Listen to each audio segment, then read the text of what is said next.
ശബരിമല സ്വർണ്ണക്കവർച്ച കേസിലെ അന്വേഷണം പൂർത്തിയാക്കാൻ SITക്ക് 2 ആഴ്ച കൂടി സാവകാശം നൽകിയിരിക്കുന്നു ഹൈക്കോടതി. ദേവസ്വം ബെഞ്ചാണ് അനുമതി നൽകിയത്. ജംഷഡ്പൂരിലെ ദേശീയ ലബോറട്ടറിയിൽ നിന്നുള്ള വിദഗ്ധ പരിശോധനാ ഫലം ലഭിക്കാത്തൊരു സാഹചര്യത്തിലാണ് ഈ നടപടി. 10 ദിവസത്തിനകം ഫലം ലഭ്യമാകുമെന്ന് SIT ഹൈക്കോടതി അറിയിച്ചു. ശ്യാം ദേവരാജാണ് വിവരങ്ങൾ നൽകാൻ ചേരുന്നത്. ശ്യാം, ഇപ്പോൾ ഏറ്റവും സുപ്രധാനമായ ഘട്ടം, ഏറ്റവും അവസാന ഘട്ടം, അന്തിമഘട്ടത്തിലേക്ക് കടക്കുകയാണ് അന്വേഷണം. അതായത് പ്രധാനപ്പെട്ട ഒരു കാര്യമെന്ന് പറയുന്നത് എത്ര സ്വർണം നഷ്ടമായിട്ടുണ്ട്, നിലവിൽ കട്ടളപ്പാളിയിലും ദ്വാരപാലക ശില്പത്തിലുമൊക്കെ ഉള്ള സ്വർണം ഒറിജിനൽ തന്നെയാണോ, അങ്ങനെയുള്ള ഒരുപാട് ചോദ്യങ്ങൾക്കുള്ള ഉത്തരം കൂടി കിട്ടാൻ പോവുകയാണ്.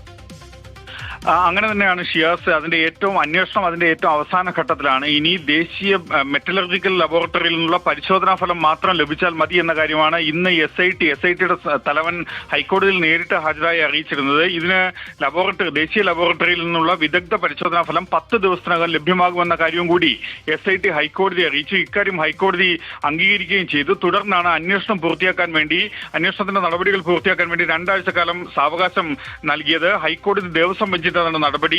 ഈ ഫലം ലഭിച്ചതിന് ശേഷമായിരിക്കും ദേശീയ നാഷണൽ മെറ്റലർജിക്കൽ ലബോറട്ടറിയിൽ നിന്നുള്ള പരിശോധനാ ഫലം ലഭ്യമായതിനു ശേഷമായിരിക്കും ഇതെങ്ങനെയാണ് ഈ സ്വർണ്ണ കവർച്ച നടന്നത്, എത്ര സ്വർണം ഉപയോഗിച്ചു, നേരത്തെ പഴയ സ്വർണവും പുതിയ സ്വർണവും തമ്മിലുള്ള താരതമ്യം, ഇതിന്റെ അടക്കം ഫലം ലഭിക്കുക. ഇതുകൂടി പരിശോധിച്ചതിന് ശേഷമായിരിക്കും SIT അതിന്റെ ഒരു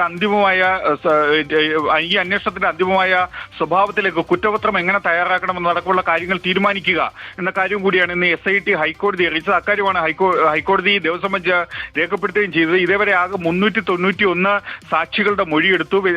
വിവിധ സംസ്ഥാനങ്ങളിലായി അന്വേഷണം നടത്തി.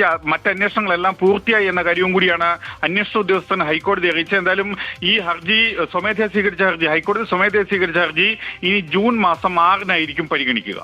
ശരി, ശ്യാം ദേവരാജാണ് വിവരങ്ങൾ നൽകിയത്. 2ാം പിണറായി വിജയൻ സർക്കാരിനെ ഏറ്റവും കൂടുതൽ വിവാദത്തിലാക്കിയ ശബരിമല സ്വർണ്ണക്കൊള്ള, ആ ഒരു സംഭവം അതിന്റെ ഏറ്റവും അന്തിമഘട്ടത്തിലേക്ക് കടക്കുകയാണ്.